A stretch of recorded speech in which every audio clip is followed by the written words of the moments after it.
जमकर निशाना साधा है। उन्होंने कहा कि कांग्रेस की सिर्फ हवाई बातें हैं, कांग्रेसी केवल अपनी जमानत बचाने के लिए लड़ रहे हैं। उन्होंने कहा कि आज देश की जनता नरेंद्र मोदी के साथ है और मजबूती के साथ कमल खिलाकर तीसरी बार नरेंद्र मोदी को प्रधानमंत्री बनाने का काम करेंगे।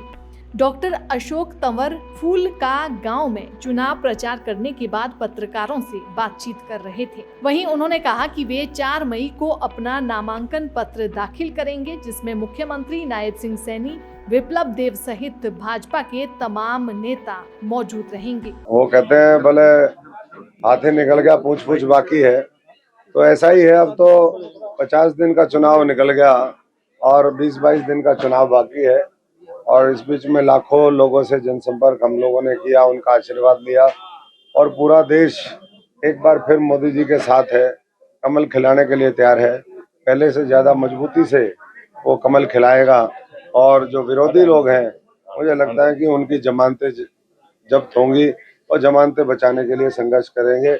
उसी क्रम में 4 तारीख को मैं सभी साथियों के आशीर्वाद से नॉमिनेशन भरूंगा। नेहरू पार्क में सुबह 10 बजे सब लोग पहुंचेंगे। माननीय मुख्यमंत्री जी आएंगे, विप्लव जी आएंगे, पूरे हमारे इस लोकसभा की लीडरशिप आएगी। तो बहुत जोश है लोगों में और नॉमिनेशन के दिन ही पता चल जाएगा कि यहाँ पर जो और दूसरा मामला है वो सब हवा ही था। जमीन पे कहीं भी ना उनके पास संगठन है, ना लोगों का विश्वास है और एक तरफा जीत जो है भारतीय जनता पार्टी की। आपके सामने कुमारी शैलजा है, 6 बार उनके परिवार या वो खुद सांसद रही हैं, किस तरीके की चुनौती मांगते हैं आप? देखिए, पहली बात तो जब देश ने मन बना लिया हो, एक विचारधारा को चुन लिया हो, एक नेतृत्व के साथ वो जुड़ करके देश में तीसरी बार सरकार बनाना चाहते हो, तो पहली बात तो कोई व्यक्तिगत यहाँ कोई मुझे नहीं लगता कि महत्वपूर्ण है।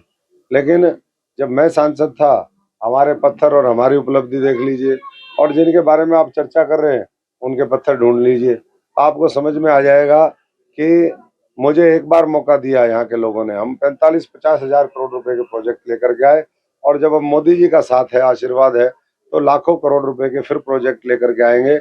आज अभी गोविंद जी कह रहे थे, हमारे दूसरे साथी चर्चा कर रहे थे, किसी गांव में विकास कार्यों के लिए कोई पैसे की दिक्कत नहीं।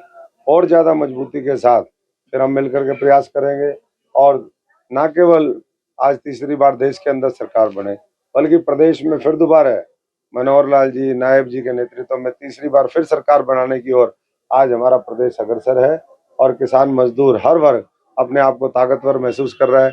कुछ गांवों का मुआवजा रुका हुआ था बीच में, कल ही खारिया और उधर के जो गांव हैं उनका मुआवजा 23,000 रुपये प्रति एकड़ वो मुआवजा रिलीज किया है। आप लगा लीजिए, अगर किसी के 10 एकड़ जमीन है उसका मुआवजा आया होगा तो 2.5 लाख जो रुपए हैं वो 10-10 एकड़ पे आए हैं। किसी की ज्यादा है तो और ज्यादा आए होंगे। और कांग्रेस के समय में वो 1-1 रुपए के चेक, 5-5 रुपए के चेक, ऐसे चेक देते थे। वो किसान की तौहीन करते थे, किसान को कमजोर करते थे। मोदी जी किसान मजदूर को, हमारे देश को, हमारे संविधान को, सबको मजबूत करने में लगे हैं और इसीलिए मोदी जी के खिलाफ ये षड्यंत्र जो करने वाली ताकतें हैं, देश की जनता उनका मुंह तोड़ जवाब देगी। कांग्रेस के कुछ एक नेता यहाँ पर थे, लोकल विधायक तक यहाँ नहीं थे, आपको लगता है कि इसमें फूट है?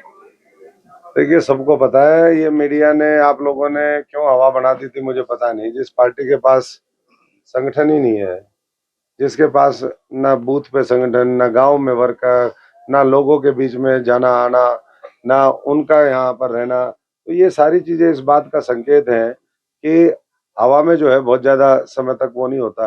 हेलीकॉप्टर, हवाई जहाज को भी एक बार जमीन पे उतरना पड़ता है, तेल खत्म हो चुका है। दैनिक सवेरा के लिए सिरसा से विजय कुमार की रिपोर्ट।